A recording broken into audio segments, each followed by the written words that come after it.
Good morning and welcome to Ark and Dove Presbyterian Church in Odenton, Maryland. I'm Brian Boudreaux, the clerk of session here at Ark and Dove, and your host in the lobby, the weekly program of the life and ministry of the church. Now, today is the second Sunday of Epiphany, and we will be celebrating communion. Now, for those of you who haven't been joining us for the live stream, you'll want to get your bread and fruit of the vine ready. So while we're in the lobby, you can take a moment to do that. This is just a reminder that we are doing everything virtual right now for the services. So the 10:30 service is just through the live stream through our YouTube channel and Facebook Live. In a few weeks, we will let you know when we're ready to welcome folks back into the church for in-person services.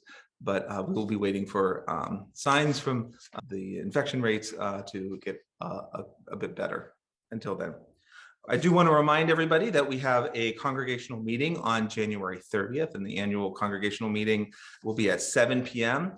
Right now, it's scheduled to be a hybrid session, so on Zoom and in the sanctuary.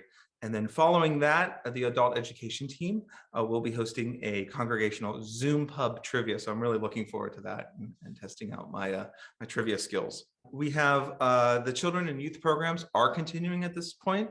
Logos is virtual, as well as the youth group will not meet in person. So if you're not on the email list, you can contact Amy Goldberg for Logos. And if you're not on the youth group email list, contact Pastor John. Right now we have an Epiphany book study, Nice Racism. That's hosted by Paula Sparks and Pastor Tim. They're talking about the book Nice Racism by Robin DiAngelo. And that started on January 11th at 7 p.m., but it's still not too late to sign up for that. There's still 5 more sessions for that, and it's hosted through Zoom. We also have the White Ally Toolkit study, and that's the anti-racism and social equity team hosting that. It's a 12-week look at David Camp's in-depth work on race. If you're interested in signing up for that, it's a limited participation. It will be Thursdays at 7:30, from 7:30 to 9 p.m. starting on January 20th. So contact Paula Sparks or Deb Saylor to get signed up for that. We have a new group at Ark and Dove, the Ark and Dove Veterans Group. If you're interested in joining others, veterans, and even if you're not a veteran, you're more than welcome to join. You can contact Autumn Vernon for more information. Now, we still have the midweek Bible group, or Bible study. It's every Wednesday at 10 a.m. Also via Zoom. Pastor John will be hosting that, so email him if you'd like to get an invitation. It's been a while since I mentioned this, so I'll bring this up again. The crafting group is still meeting. So the January session is on Monday, January 17th at 7 p.m. And so they meet every third Monday of each month at 7 p.m. If you would like to join the crafting group, please contact Amy Tardif. And finally, we have the Earth Care team meeting on Wednesday, February 2nd at 7:30 p.m. via Zoom. So contact Bob Fuller to get a Zoom invitation if you'd like to participate in that. And now I'm really excited to have with me today somebody to talk about what goes on between Epiphany and Mardi Gras. So I'd like to welcome to the program today Kathy Debus to talk about this season and king cake. So welcome, Kathy. Glad to have you here with me. Hi, Brian. Thank you. Thank you for having me. So as we talk, we've got some video of you and Ellen making the cake. So we'll interject a little bit of that to see how you did that. So for those of us Northerners up here, what happens after Epiphany in New Orleans? On Epiphany, King Day, so you're putting all your Christmas decorations down, and then boom, Epiphany is carnival season. It starts with King Day, and that's when little pop-up bakeries, other bakeries in town, everyone has king cake. So everyone wants to have a king cake for King Day. And then really everyone wants to have them and eat them all the way through Shrove Tuesday until Lent starts on Ash Wednesday. It's a season of balls and parades and all kinds of festivities. So it really is that whole period until Lent. Right. So I think most of us know about Mardi Gras and then the parades and the festivals up to Mardi Gras, but it really starts at Epiphany. It really starts at Epiphany. And even a lot of the parades in New Orleans, they start before Mardi Gras, usually about a month or so before Mardi Gras, especially on the weekends. All the different places that have parades, there will be the different crews parading. Most of the crews also have balls. So in the paper, you'll see the king and the queen of the ball and the all the maids. It's a big deal in New Orleans. I actually was a queen at a ball when when we were there. That's fabulous. Wait, how did you become the queen of the ball?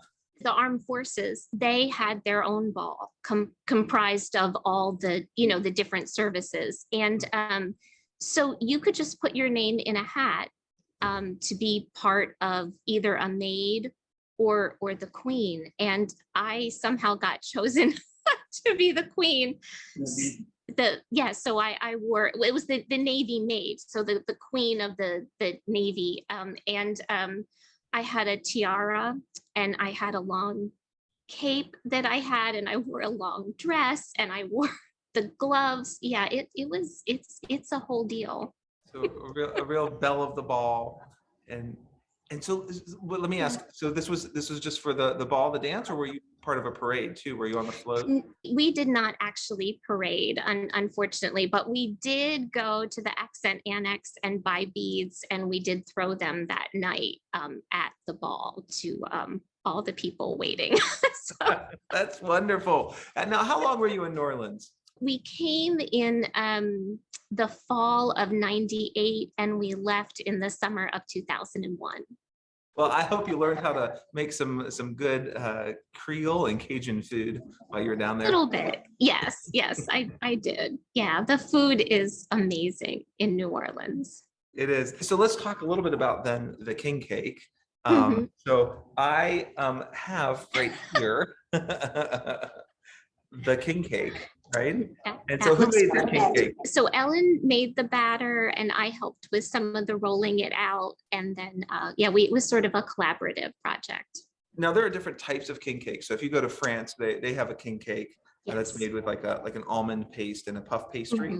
Mhm. They have just on Epiphany. This is the New Orleans style Yes. king cake, right? Yes. And Yes. so can you describe what goes into it? Sure. So it's a little bit like a cinnamon roll. Usually there is some cinnamon in the middle, and then of course the baby. But when we lived in New Orleans, you can get it with a lot of different fillings, cream cheese, a lot of your kind of Danish fillings like apple, cherry. And some even more exotic ones. But I did sort of love the cream cheese. That one I also really enjoyed. But the cinnamon sugar is kind of the standard, and then all the icing and the sprinkles. I had no idea that there was so much to this king cake culture. So you said it's a lot like a cinnamon roll. So you roll it out, you put the filling in.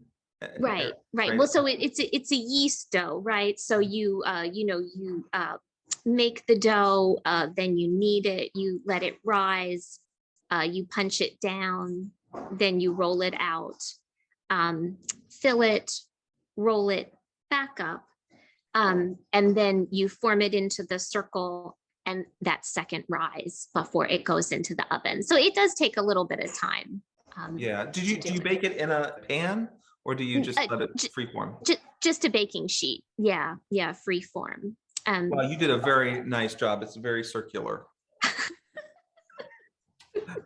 I don't think the one time I made king cake one time, I don't think that it was very circular. It sort of was a lopsided crown. Well, it is hard, and it's hard to get that filling even so that you don't have the lumpy cylinder, the one part that is more and the one part that is less. So you're describing my king cake. That's why you have to make it more than once, right? Is because you have to work on your technique and you have to, perfect it. And you can also do that first rise overnight, which is actually what Ellen did. So that is really nice too. You can let it rise overnight in a cooler place. It's just not so intensive all on one day. Let it rise. Let it rise. Yeah, exactly. In France, in the king cake, they of course have the baby Jesus, but then for the kids, they have lots of like little figurines. So you buy the king cake and hope you get like a cute figurine, like Asterix or cartoon characters, that Oh, sort of thing. cute. Oh, And a Mickey that's Mouse. really neat. Yeah. New Orleans is more, right? There's no less is more in New Orleans. It's all more is more. So, more fillings, more different kinds, more icing. Mm-hmm. They just like to celebrate. It's great for breakfast. Like my kids were little, so we did a lot of, play dates, always a king cake. If you had anyone over for a play date or play group, always king cake. Yeah, I think that's the important part is you have the icing, Yes. and then you've got the green, the yellow, and purple sprinkles. Yes, those are the Mardi Gras colors. The purple is justice, the green is faith, and the gold is power. And then, of course, it's in a circle, to symbolize a crown. And then the baby is, I think, technically the baby Jesus, but whoever gets the baby is the king, and then also has to bring the next king cake. You Yes. don't just become the king; you have No, to. no. You have to then Responsibility with power. And right. I wasn't working at the time, but Steve's office, like most offices, would always have a king cake. Whoever gets the baby brings the next one. My kids were in preschool. Preschool would have king cake. And when you got the baby, you brought the next one. So How much one time, king cake do you eat during the season? a lot. Like you pretty much eat it from Epiphany until Mardi Gras, because that's the only time you can get it. When you go to someone's house, everyone has king cake on Mardi Gras day when you're, picnicking out, watching the final parades. Everyone would want to have king cake along with all their other, picnic things. It sounds like you consume a lot of king cake. You're not just constantly baking king cake. You buy a lot of king cake at the store. That's what I did. There's a lot of little pop-up bakeries that will just pop up for the carnival season, and they're everywhere. So you just pop in, pick up a couple, and there you go. And people will say, oh, this one, you should go there, you should go here. You kind of figure out which ones you really like, which ones have the fun flavors that you want. We have actually done the mail order king cake ourselves. Yes. And you can order from a bakery in New Orleans and have it delivered even up here. Yes.